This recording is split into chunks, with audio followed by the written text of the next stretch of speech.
waddanka Talyaaniga ayaa waxa la sheegayaa in waddankaas u dhashay in uu raadsaday meel uu ku nasto nasiinaduna ma ahayn mid caadi ah oo isagoo daalan ma ahayn nin raadsaday meel uu ku nasto laakiin xaaskiisa ayay murmeen xaaskii markii ay murmeen ninkii wuxuu go'aansaday inuu iridda ka dego waa uu baxay waa uu lugeeyey sida warbixinadu ay sheegayaan ninkii mana aanu istaagin ilaa iyo 450 kilomitir ayuu ninkaas socday oo uu lugeynayay ilaa la joojiyey waa sheeko cajiiba waxa stuudiga la fadhida Fartuun Ismaaciil oo sheekada soo akhrisay Fartuunay sheekadan waxaan moodayay wax iska kaftan ah ma dhabbaamis waa kaftan horta faaraxow sheekadan waa sheeko jirta oo waxaaba lagu daabacayba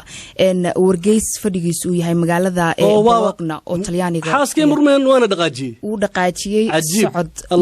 wuxuu raadinayaa meel uu ku nasto ninkan marka waxa la leeyahay film uu dhigay 1994 ayuu kumanaan kilomitir ku orday booliiska Talyaaniga ayaa joojiyay ninkan abaar labadii subaxnimo xilli uu marayay deegaanka Fano kadib uu ka soo dhaqaaqay degmada Como oo dhinaca waqooyi Talyaaniga ka xigta booliiska Talyaaniga ayaa $485 ku ganaaxay ninkan oo la sheegay in uu jabiyay xeerarka ee ka hortaga cudurka COVID-19 warka soo gaabay waxa tiri ninkii xaaskay murmeen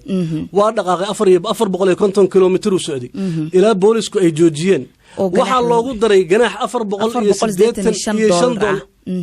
maadaama wuxuu buriyaa leeyahay ilaan saqdhaxa la qabtay waa labadii subaxnimo waa saqdhax habeenimo marka waxa leeyahay maadaama uu buriyay xeerarka ka hortaga cudurka COVID-19 ayay ganaaxan ku fuliyeen sheekadan oo ku saabsan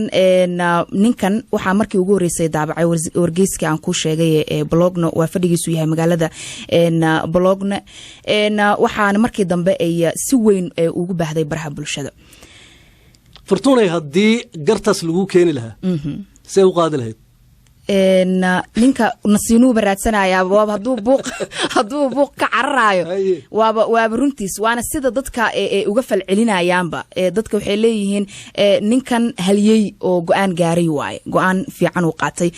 balse waxay dhaleeceeyeen ganaaxa lagu riday waxay sheegeen qaarkood in ay ahayd in ninkan la abaalmariyo balse ma aysan ahayn in la ganaaxo bay leeyihiin dadka qaar ee baraha bulshada isticmaala ayaa bogaadiyay talaabada uu qaaday ninkan oo ay sheegayaan in uu biday in uusan u sii adkaysan qalaasaha uu maskaxdiisana soo dejiyo maadaama xaaskiisa ay ku soo buuqday heesti ninkii alifayna wuxuu yiri hoohay dumarku waa hediye laayaan raggu ka hari waayay horintii lamuunba intay soo hagaagaan sama laga helaa inaan nasataan idin roon marka socod ku nasataan